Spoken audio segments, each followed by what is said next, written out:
In a kingdom nestled among rolling hills and whispering forests, a ruler held sway over the land with a heart both noble and troubled. The king, though wise in matters of state, was plagued by a fiery temper that flared at the slightest provocation. A misplaced goblet, a delayed report, or a servant's clumsy step could unleash a torrent of sharp words and booming shouts that echoed through the grand halls of the palace. The courtiers, advisors, and even the bravest knights tread lightly, their days shadowed by the ever-present threat of the king's wrath. The air in the court grew heavy, thick with tension, as every soul feared the next outburst. After each storm of anger, the king would retreat to his chambers, his heart heavy with regret. He saw the fear in the eyes of those who served him, felt the strain that his temper cast over the kingdom, and longed to change. Yet no matter how he tried, the fire within him would spark anew, burning away his resolve. The cycle of rage and remorse wore on him, until one evening, weary and desperate, he summoned the kingdom's most revered sage to his side. The sage, an elder with eyes that sparkled with quiet wisdom, listened as the king confessed his struggle. The ruler spoke of his wish to be a better man, to lead with patience and grace, but admitted that his temper seemed an untamed beast, beyond his control. The sage, stroking his beard thoughtfully, offered no judgment, only a small vial filled with a clear liquid. He instructed the king to carry it always, and whenever anger began to rise, to place 5 drops of the potion on his tongue and keep his mouth closed for 10 minutes. If he spoke or opened his mouth, the sage warned, the potion's power would vanish. The king, eager for any remedy, accepted the vial with gratitude, clutching it like a lifeline. The next day, as the king sat in the great hall, a messenger stumbled while presenting a report, spilling ink across the table.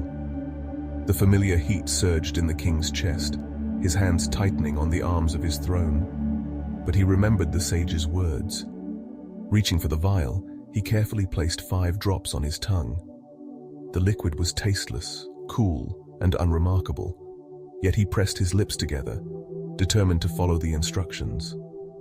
For 10 minutes, he sat in silence, his courtiers exchanging nervous glances, expecting the usual outburst. But none came. The king's breathing slowed, the fire in his chest cooled, and when the 10 minutes passed, he found the urge to shout had faded. He dismissed the messenger with a calm nod, and the court exhaled in relief. Day after day, the king relied on the vial. When a harvest report brought news of poor yields, when a squire dropped a sword during a ceremony, when advisors bickered over trivial matters, he turned to the potion. Each time he placed 5 drops on his tongue, closed his mouth, and waited. In those moments of enforced silence, he noticed things he had overlooked before. The worry in an advisor's eyes, the effort of a servant striving to please, the weight of his own words on those around him. The silence gave him space to think, to see beyond his anger, and to choose a different path. Gradually, the court began to change. The air grew lighter, the tension eased, and whispers of hope replaced the dread that once lingered. Weeks turned into months, and the king found himself reaching for the vial less often. Situations that once ignited his temper now passed with only a fleeting spark, easily extinguished. He addressed his courtiers with patience, listened to their counsel with care, and ruled with a steadiness that inspired loyalty. The kingdom flourished under this new calm, its people thriving in the warmth of a leader who governed with clarity rather than fury. The king, marveling at the transformation, felt a deep gratitude for the sage's wisdom and sought him out to offer his thanks. In the sage's modest dwelling, the king held up the vial, now nearly empty, and praised its miraculous power. He spoke of how it had tamed his temper, brought peace to his heart, and restored harmony to the court. The sage, his eyes twinkling with a gentle amusement, took the vial and held it to the light. With a smile, he revealed the truth. The liquid inside was nothing more than water, pure and ordinary, drawn from a nearby spring. The king's eyes widened, his mind racing to understand. The sage explained that the true power lay not in the vial, but in the silence it demanded. By holding his tongue, the king had given himself time to reflect, to let anger pass, and to choose wisdom over wrath. The potion was merely a tool, a reminder that the strength to change came from within.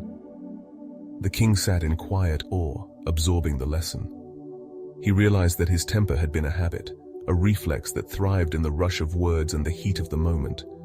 The silence, forced at first, had taught him to pause, to breathe, and to see the world through clearer eyes. It was not the water that had changed him, but his own choice to embrace restraint, to listen rather than lash out, to lead with intention rather than impulse. The sage's simple trick had revealed a profound truth. That mastery over oneself begins with the courage to be still. From that day forward, the king carried the empty vial as a symbol of his journey. He no longer needed its contents, for he had learned to find silence within himself. When challenges arose, as they always did, he would pause, letting the storm of emotion pass before acting. His court, once a place of fear, became a haven of trust and collaboration.